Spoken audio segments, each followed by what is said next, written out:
everyone, it's Athena here. I hope you're doing well. The focus of today's video is going to be on the freeze response, which is also known as hypoarousal. Now, many of us have heard of the fight or flight response when our body is actually in high alert. This is known as hyperarousal. However, not a lot of people talk about the opposite when our nervous system actually goes into a freeze state. Hypoarousal is not understood as a nervous system state, and it doesn't mean that you are lazy or unmotivated. It means that you generally need help in bringing your body back into safety. So when we are in the freeze response, this usually means that our body is in a survival state, and the focus isn't on connecting, it is on self-preserving ourselves.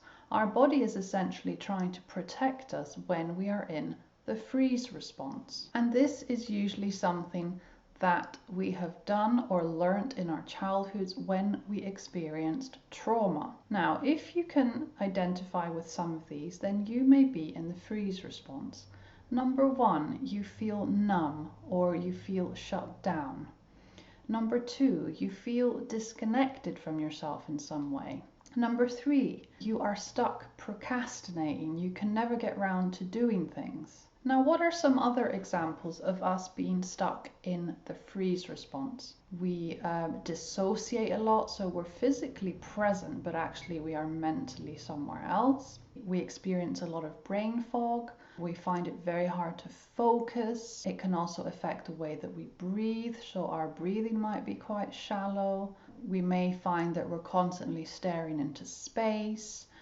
I also think that the freeze response happens when we binge watch things on TV. Like, that is a coping mechanism. That is us trying to freeze, trying to distract ourselves. Why do we get stuck in the freeze response? So this happens when we were in dysfunctional or abusive relationships. And when we faced chronic stress or trauma, this will have made us freeze as a way of protecting ourselves.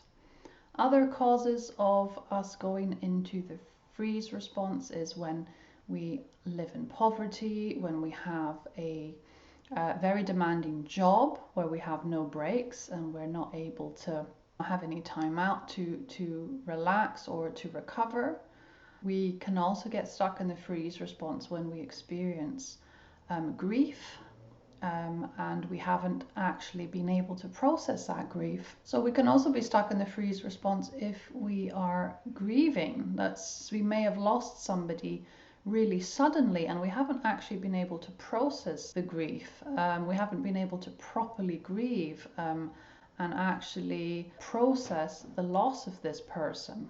So severe loss or unexpected loss can send us into a freeze response state. And also we can freeze when we constantly have feelings of chronic shame, of toxic shame, or chronic depression. That is also something that will send us into the freeze state. If you have experience with this, or if you are somebody who regularly is in this state, then please feel free to share your experiences in the comments below the video.